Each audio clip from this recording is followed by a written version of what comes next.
Hey, it's Ricardo and welcome back to Subnautica Below Zero, the under-the-sea, frosty Arctic survival game. Okay, we're going to talk about building habitats. For that, you're going to need the habitat builder. But where do you find it? How do you craft it? Well, it's an item you can actually find and pick up. Now, there are plenty of platforms knocking around this planet because you're not the first cat to be around there.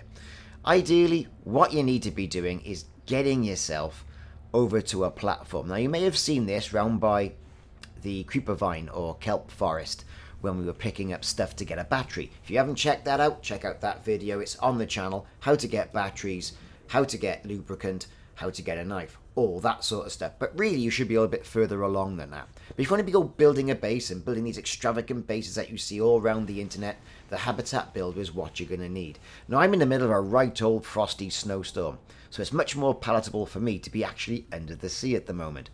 It's all nice, serene and calm, despite what's going on up on the surface. Now, if you can see where I'm going now, there's a cage, like an inspection cage, a bit of sparky electrical. I'm not going to go anywhere near that. But there's a platform up there as well.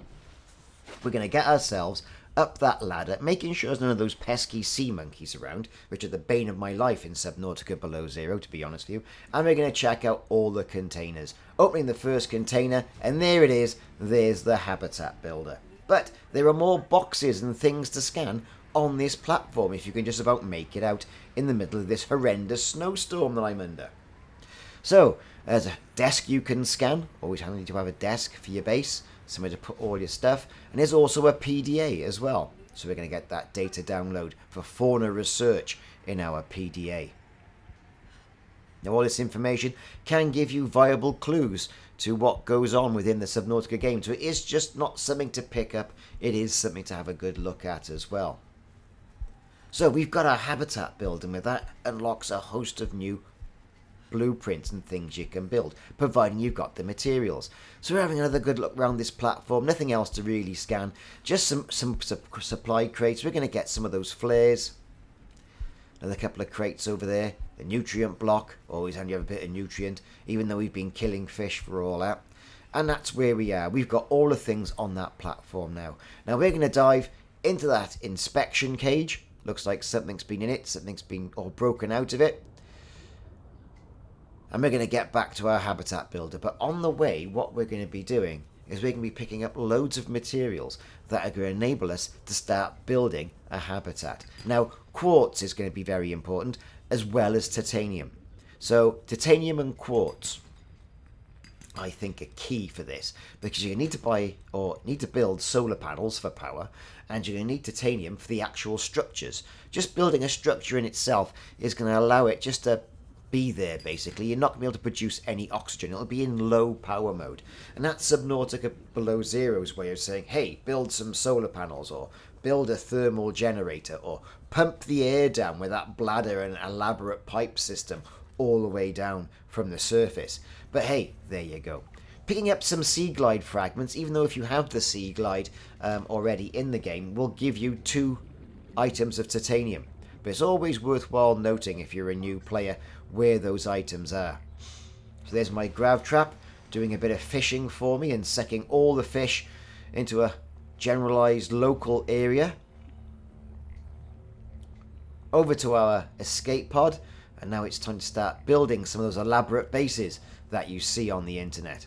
So let's equip our habitat builder to a convenient slot. We'll put it in slot 3 for the time being. We've got some titanium. Let's move over to where we're going to go. No power, so we're going to need a battery. So fortunately, in previous videos, we made some additional batteries from the ribbon plant and copper and all the rest of the stuff that you need for that. So fortunately, I've got some of that going on. So here we go. We've got the items. Make some copper wire. Let's go and find some ribbon plant and some items to enable us to get a battery. Or in fact, we have got a battery, so let's just reload it. Pressing I on the PC will let you change the module power source. Now, I'm going to go with something nice and simple because I haven't scanned anything elaborate yet, for example, any of the rooms. So I'm going to go for a cross section, an X compartment. And I'm going to place it not too far away from the escape pod. There it is. No dramas there. And there is my item. Simple as clicking a button. It's constructed. Now I need to get into this, so I need a hatch. So for the hatch I'm going to need quartz. I'm also going to need titanium. So I'm lacking a bit of quartz. So let's just start up with a hatch. I'll put it around there. Let's go looking for some quartz. There'll be some quartz nearby in a nearby cavern or in a little ravine, underwater ravine. And it's worthwhile picking up some additional materials as well, so you're not caught lacking when you want to go and buy, when you want to go and build parts of your habitat. And typically there's no quartz around. Isn't that just typical, everybody? Never any quartz when you need it. There you go, there's some quartz. We'll have some of that. Dangerously close to any sea monkeys as well with that creeper vine forest that we've got there. They're a right pain. But loads of material outcrops as well in that little ravine just below the sea monkeys. Let's get some more outcrops. Still got 33 left on the air tank. There's a cavern. Let's pop down there, see what we can get down there. Recharge our air to 75 and get down there and see what we can pick up down here. Down here is generally a part of the mobile vehicle or vehicle mobile creation platform. Some more outcrops. There's a sea monkey nest. All the bits of equipment that are stuck around it. Unfortunately, you can't get anything out of there or scan it. Keeping an eye now on my air.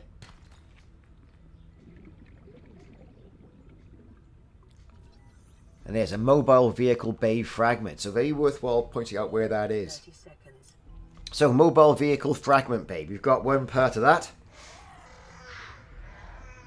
It's worthwhile pointing out where it is. Back to the surface, recharge the air.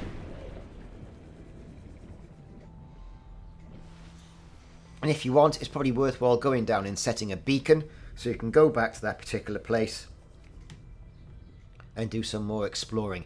It looks a very, intriguing cavern. There's an awful lot of materials that are knocking around as well. So we're gonna plonk a beacon there as well. I'm not gonna name it just yet because we've got a couple of beacons in theatre within the game.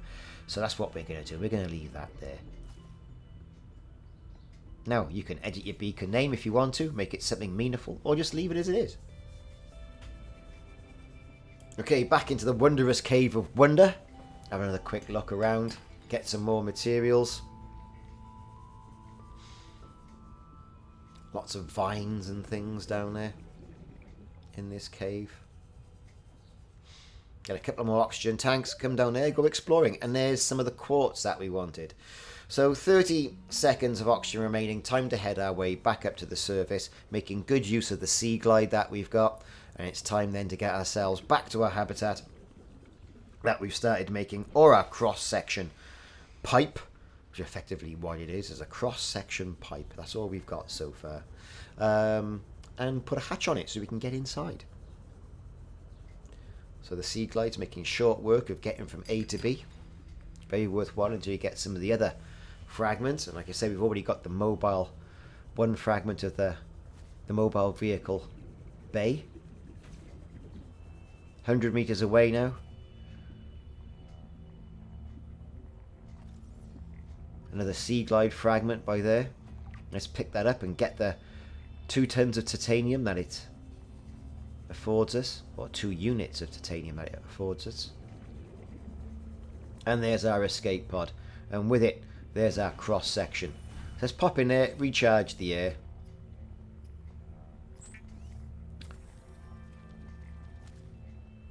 Cook a couple of fish.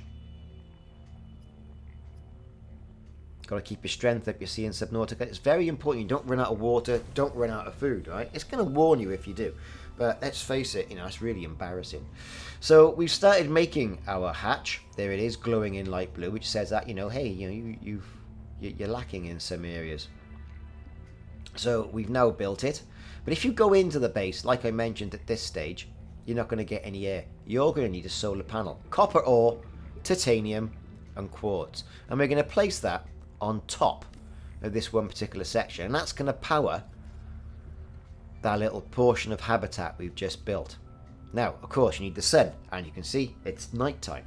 So we're not going to get any power generation just yet. Okay, emergency power only, oxygen production offline. But it does give you a good opportunity with this cross section here, not only to journey to the rest of your base, so it's not going to go wasted, but to build some cupboards for storage.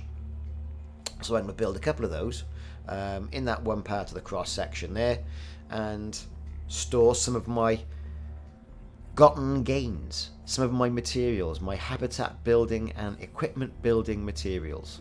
Storage is all important.